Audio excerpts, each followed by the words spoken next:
352 पे सर्वधर्मीय स्मशान भूमि की मांग रखी थी।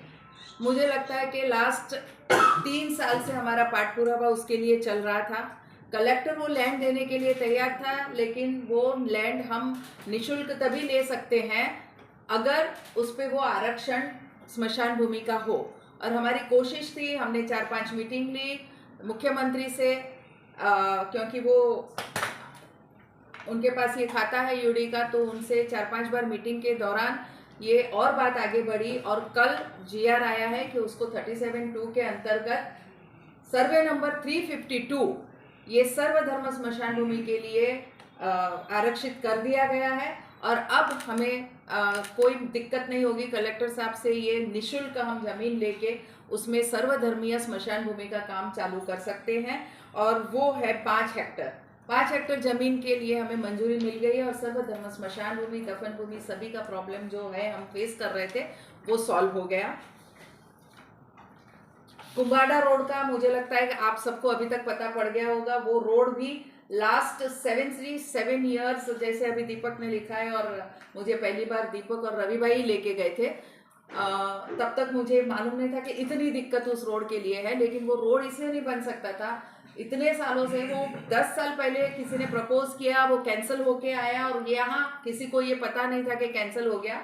उसके बाद हमारा फॉलोअप चला और उसके बाद वो भी मंजूर हो गया और अब कुंभारा रोड भी 37(2) में आरक्षित हो गया है, रोड घोषित कर दिया गया है। कोपरा, कुंभारा तो गांव है, कोपरा। पानी का बहुत ज्यादा यहाँ राजनीति हो रही है। पानी के लिए बोल दूं कि पानी कल्याण के पास हमारी पाइपलाइन फूटी हुई है और आपको सभी को पता होगा कि सूर्या का काम बहुत जोर शोर से चल रहा है, लेकिन एक एक्सीडेंट के बाद वो काम वहाँ जो नीचे से पुशअप बाकी है वो थोड़ा सा होल्ड पे गया है। वो होते ही मुझे लगता है कि अगले 3-4 महीने में सूर्या का काम खत्म होते ही एक टाकी का काम किसी ने रुकवाया था, किसने वो आपको भी मालूम है किसने रुकवाया था, उसकी वजह से भी थोड़ा सा काम प्रलंबित हुआ है और वो टाकी के काम को भी हमने दूसरे रास्ते से वो टाकी का काम चालू रखा है और वो होते ही सूर्य का पानी तो आ ही जाएगा। लेकिन ये एक लास्ट रिपेयर बाकी है कल्याण के पास जो लीकिंग हो रहा है, वो होते ही पानी भी बहुत आराम से सभी को मिलेगा। और ये अभी करना इसलिए जरूरी था कि उसके बाद नवरात्रि और दिवाली जैसे त्यौहार आ रहे हैं जिसमें पानी कम किसी को चलता नहीं है और इसीलिए हमारा कोशिश ये रहा कि ऐसे कोई भी त्यौहार के पहले, ताकि लोगों को त्यौहार में तकलीफ ना हो, इसलिए सबसे पहले काम हमारा ये होना चाहिए, तो वो काम हुआ है। चौथा है नवरात्र उत्सव नज़दीक आ रहा है और नवरात्र उत्सव 3 से 12 अक्टूबर तक शाम को 6 से 10 MD टर्फ डीमार्ट के पास वहाँ आयोजित कर रहे हैं हम। और उसमें आप सभी को आमंत्रण भी देती हूँ। और इस बार हम कुछ अलग ये कर रहे हैं कि हमारे मुंबई में रावण दहन का प्रोग्राम नहीं होता है, तो हम रावण दहन का भी एक अच्छा सा प्रोग्राम उस दिन रखने वाले हैं। तो आप सबको उस निमित्त भी आमंत्रण देती हूँ, क्योंकि ये जो पुरानी परंपराएं हम यहाँ मुंबई वाले भूलते चले आ रहे हैं, तो सब वो पुरानी परंपरा को याद दिलाने के लिए हमने ये प्रोग्राम भी रखा है, तो आप सब जरूर उसमें भी आए। और अब एक और मैंने किया है, दिवाली पे सानुग्रह अनुदान की 25,000 की मांग रखी है सभी कर्मचारियों के लिए, क्योंकि उनकी भी दिवाली अच्छी जानी चाहिए, इसलिए ये मांग रखी है। अब एक बहुत ऐसा शॉकिंग मुद्दा जो आप सभी लोगों को शायद पता है या नहीं है, मेट्रो के बारे में। तो मेट्रो का जब मैंने फॉलोअप लेने की कोशिश करी और फॉलोअप लिया कि ये क्यों काम इतना स्लो चल रहा है, तो काशीगांव एक जो स्टेशन बन रहा है, वो काशीगांव के लिए जो जमीन है, यानी काशीगांव की सीढ़ी, उस प्लेटफॉर्म की सीढ़ी जहां उतरनी है रोड पे, वो जमीन है 7-Eleven के पास। 2022 से उसके लिए पाठपुरावा चल रहा है, कोई जवाब नहीं मिल रहा है। 3 बार मेट्रो के लोग वहां काम करने गए, तीनों बार काम रोक दिया गया। उसके बाद उन्होंने डिजाइन बदल के वो सीढ़ी, नाला वहां बना हुआ है, तो नाले पे उतारने की कोशिश की, लेकिन वो नाला भी 7-Eleven कंपनी ने ये कहा कि हमारे ताबे में उस जमीन और हम काम नहीं करने देंगे।